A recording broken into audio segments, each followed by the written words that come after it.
깊은 밤, 궁궐의 공기는 차갑다 못해 날카롭게 살을 파고듭니다.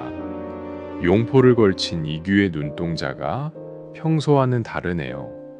연숙화라는 독초가 그의 이성을 갉아먹은 탓일까요? 허공을 응시하던 그가 갑자기 비명을 지르며 칼을 뽑아듭니다.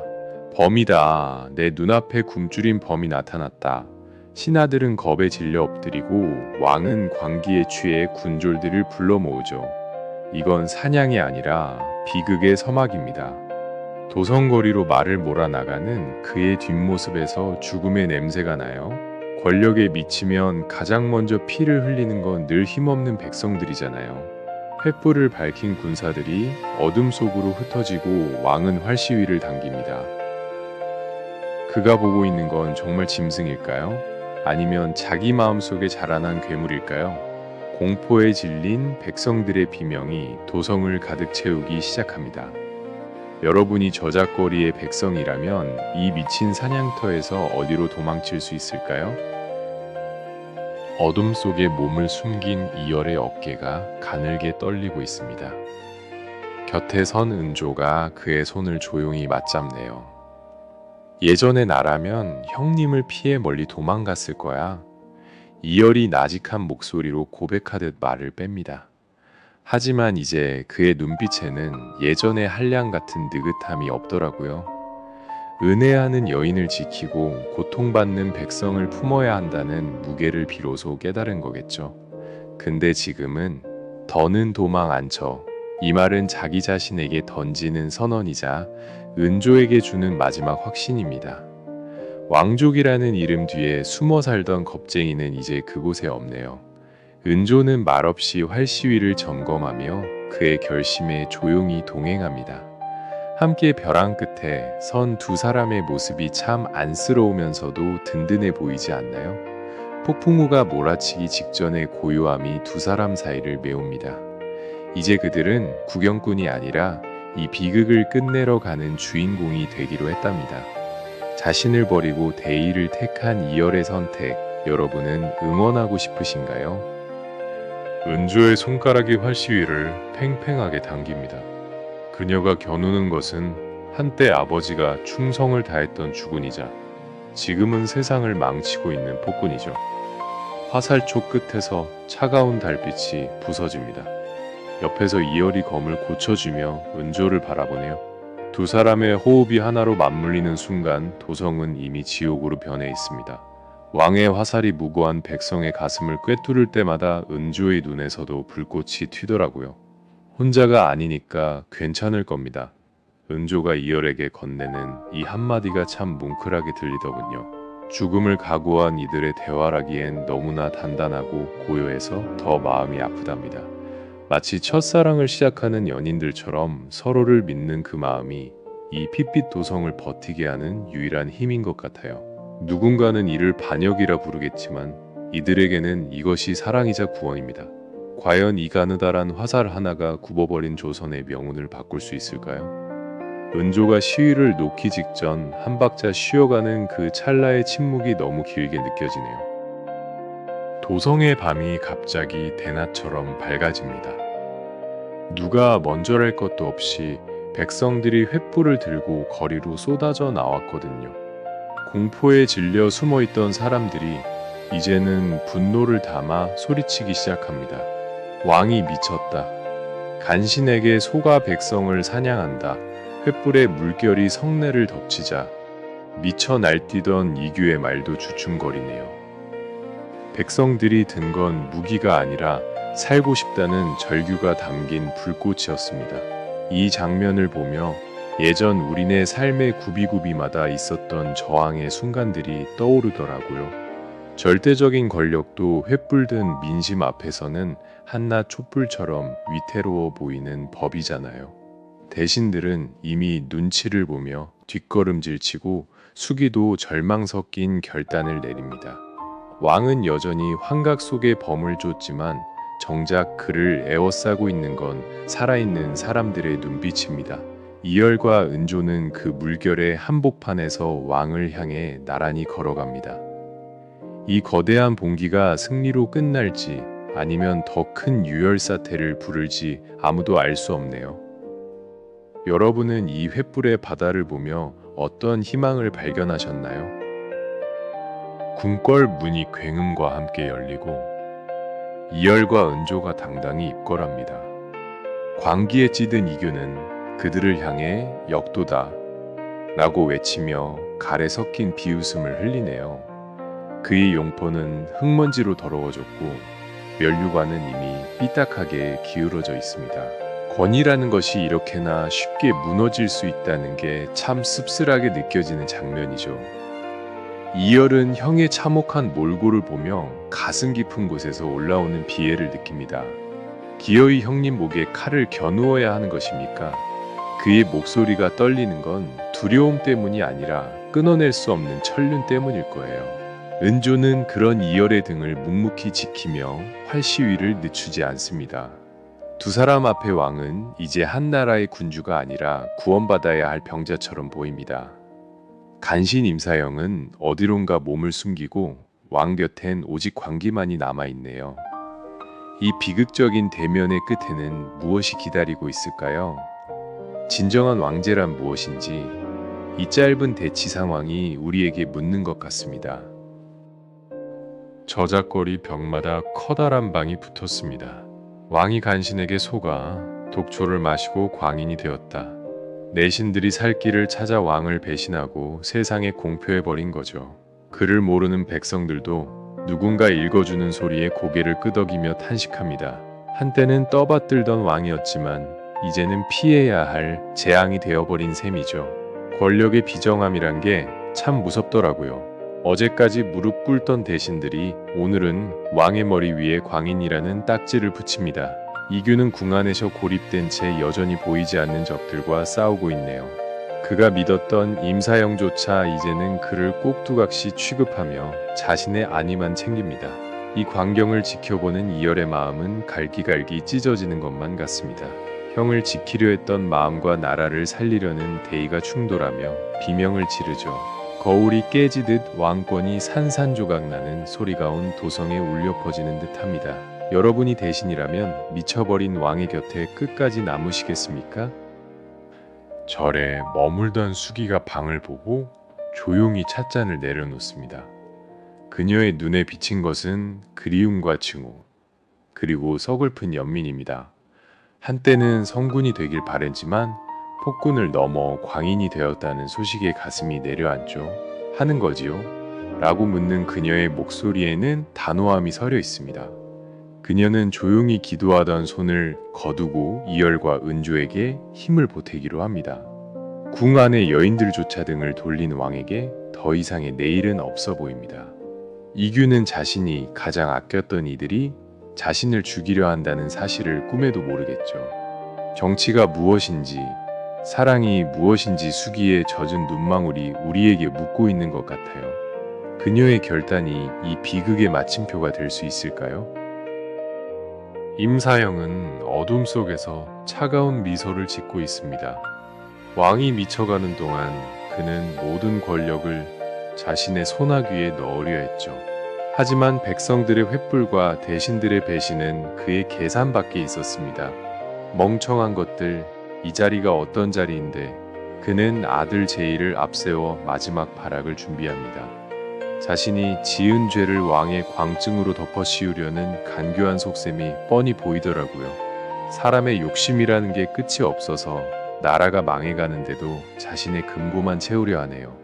그의 부드러운 말투 속에 감춰진 독이 이제는 제 주인을 향해 뿜어져 나옵니다. 이열은 그런 임사영의 흑심을 꿰뚫어보고 그를 향해 칼끝을 돌립니다. 은조의 아버지를 죽음으로 몰아넣고 이규를 괴물로 만든 장본인이니까요. 악인은 마지막 순간에도 뉘우치는 법이 없다는 걸 임사영이 보여주는 듯합니다. 세련된 유머로 포장하려 해도 그의 비열함은 감춰지지 않네요. 악의 뿌리를 뽑아내는 과정은 왜 이토록 험난하고 고통스러운 걸까요? 이재인은 아버지 임사영과 은조 사이에서 갈피를 잡지 못합니다. 아버지는 그에게 이열을 죽이라는 잔인한 명령을 내리죠. 하지만 그의 마음속에는 이미 은조라는 여인이 깊게 자리 잡고 있습니다. 그녀를 지키고 싶은 마음과 아버지에게 인정받고 싶은 욕구가 매일 밤 그를 괴롭힙니다. 이 빌어먹을 집구석에 정붙이고 싶게 하지 마. 그가 은조에게 뱉었던 독설은 사실 자신을 향한 절규였을지도 몰라요. 제이는 아버지가 자신을 자식이 아닌 도구로만 여긴다는 걸 알면서도 부정하고 싶어 하죠. 인생 살다 보면 이런 외통수에 걸릴 때가 있잖아요. 어느 쪽을 선택해도 상처뿐인 길, 제이는 결국 어떤 길을 걷게 될까요? 그의 서늘한 눈빛 뒤에 숨겨진 슬픔을 은조는 이미 눈치챈 듯합니다. 제이가 든 칼이 이어를 향할지 아니면 자신의 아버지를 향할지 긴장감이 고조됩니다. 당신이 제이라면 혈육의 정과 사랑하는 여인의 대의 중 무엇을 택하시겠습니까? 이제 도성에는 법도 상식도 사라진 듯합니다. 왕은 성벽 위에서 백성을 향해 조롱을 퍼붓고 백성은 왕의 이름을 함부로 부르죠. 신분 사회의 근간이 흔들리는 이 혼란 속에서 이열과 은조만이 중심을 잡고 있습니다. 그들은 신분을 넘어선 동반자로서 무너진 세상을 다시 세우려 애씁니다. 왕족과 얼려라는 금기된 사랑이 오히려 이 난세의 가장 깨끗한 가치처럼 빛나네요. 이규는 동생의 목에 칼을 겨누며 마지막 남은 천륜마저 베어버리려 합니다. 역도다, 모두 죽여라. 그의 비명이 궁궐 담장을 넘어 저물어가는 조선의 하늘로 흩어집니다. 깨진 거울 조각처럼 흩어진 민심을 다시 모으기엔 상처가 너무나 깊어 보입니다. 이열은 눈을 감고 형의 칼날을 받아낼 준비를 합니다. 그 짧은 순간 두 형제의 어린 시절 추억이 스쳐 지나가는 듯해 가슴이 저릿하네요. 비극의 절정에서 이열이 내뱉은 마지막 한마디는 무엇이었을까요? 이열과 은조가 마침내 대전의 문을 박차고 들어섭니다. 이미 궁궐 안은 왕의 광기에 희생된 이들의 핏자국으로 가득하네요. 이규는 어좌에 비스듬히 앉아 초점 없는 눈으로 그들을 맞이합니다. 내 동생 열아, 기어이 왕위를 훔치러 왔느냐. 그의 목소리는 갈라져 있고 손은 연숙화 중독으로 인해 끊임없이 떨립니다. 이열은 형의 무너진 모습을 보며 차마 칼을 뽑지 못하고 멈춰섭니다. 하지만 은조는 냉정하게 활을 들어 이규의 심장을 겨냥하죠. 사랑하는 남자의 형제이기 전에 수많은 백성을 죽인 범죄자니까요. 혼자가 아니라서 괜찮습니다. 은조가 이열의 귓가에 속삭이는 이 위로는 세상에서 가장 단단한 방패가 됩니다. 이열은 비로소 결심한 듯 검을 뽑아 형의 칼날과 맞부딪힙니다. 챙그랑거리는 쇠소리가 대전을 울릴 때마다 조선의 역사가 다시 쓰이고 있습니다. 천륜을 끊어야만 대의를 세울 수 있는 이 가혹한 운명 참 비정하지 않나요? 이규와 이열의 검이 허공에서 얽히며 불꽃을 튀깁니다. 이규의 검술은 거칠고 파괴적이지만 이열의 검은 부드러우면서도 단호합니다. 어린 시절 함께 목검을 휘두르던 형제는 이제 서로의 목숨을 노리는 적이 되었네요. 이열은 형의 눈에 맺힌 광기 속에서 아주 잠깐 예전에 다정했던 형의 모습을 발견합니다. 그 찰나의 망설임이 이열의 가슴을 스칩니다. 형님, 제발 그만하십시오. 하지만 중독된 왕은 동생의 애원을 비웃음으로 되돌려줄 뿐입니다. 은조는 활시위를 당긴 채 이열이 다칠까봐 숨죽이며 기회를 엿봅니다. 가장 가까운 사람이 가장 무서운 적이 되는 순간 세상은 흑백으로 변하더라고요. 이 비극적인 춤사위가 언제쯤 끝날지 보는 이들의 가슴도 타들어만 갑니다. 형제간의 칼부림 끝에 남는 건 승리가 아니라 영원히 지워지지 않는 상처뿐일 텐데 말이죠. 여러분이 이열이라면 형의 가슴에 마지막 칼을 찌를 수 있겠습니까? 대전 구석에서 은조는 차가운 시선으로 관역을 응시합니다. 그녀의 화살은 언제나 백성을 향한 사랑으로 날아갔지만 지금은 복수를 향해 있습니다. 하지만 이열의 고통스러운 표정을 보며 그녀의 손끝이 미세하게 떨립니다. 그녀는 도적 길동이었을 때부터 사람을 해치는 걸 싫어했던 따뜻한 의녀였잖아요. 내가 끝내야 하나 아니면 그가 끝내게 두어야 하나. 이 가혹한 선택 앞에서 은조는 깊은 고해에 빠집니다. 이규는 이미 인간의 언어를 잃고 짐승 같은 괴성을 지르며 동생을 몰아붙입니다. 임사영은 그 틈을 타 도망치려다 백성들에게 가로막혀 비명을 지르죠. 사필귀정이라는 말이 떠오르는 순간이지만 그 과정이 너무나 처절해서 눈물이 납니다. 은조는 마침내 활시위를 놓습니다. 하지만 화살은 이규의 심장이 아닌 다른 곳으로 날아갑니다. 그녀가 쏜 화살이 멈춰 세운 것은 무엇이었을까요? 사랑과 정의 사이에서 은조가 택한 제3의 길, 그 지혜가 돋보이는 장면입니다. 격렬한 대결 끝에 이규의 칼이 바닥으로 떨어집니다. 정신이 잠시 돌아온 이규는 동생의 칼끝을 자신의 가슴으로 직접 끌어당깁니다. 미안하다, 열아. 이 무거운 왕관을 너에게 넘겨서 그의 눈에서 광기가 씻겨 내려가고 오랜 시간 억눌러왔던 회한의 눈물이 흐릅니다. 이열은 흐느끼며 쓰러지는 형을 품에 안습니다. 폭군으로 살아야 했던 형의 외로움과 고통이 그제야 동생의 가슴에 전달되죠. 왕관이라는 게 인생을 얼마나 망칠 수 있는지 이 형제의 최후가 적나라하게 보여주네요. 이규는 동생의 품에서 아주 편안한 얼굴로 마지막 숨을 내뱉습니다. 긴 겨울밤이 지나고 새벽이 오듯 그의 죽음은 조선의 새로운 시작을 알리는 종소리가 됩니다. 은조는 화를 내려놓고 두 형제의 이별을 묵묵히 지켜봅니다. 미움은 사라지고 오직 슬픈 연민만이 대전을 가득 채웁니다.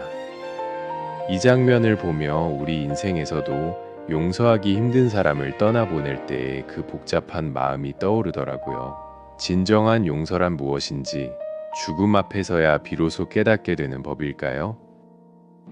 궁궐 밖으로 도망치려던 임사영은 성난 백성들의 함성에 가로막힙니다. 그는 끝까지 자신의 아들 제1을 방패 삼아 살아남으려 비열한 짓을 저지르죠. 내가 나를 지켜야지. 내가 내 아버지다. 하지만 제이는 더 이상 아버지를 따르지 않습니다. 아들은 백성들이 던진 칼날을 아버지 대신 맞으며 비극적인 죽음을 택합니다.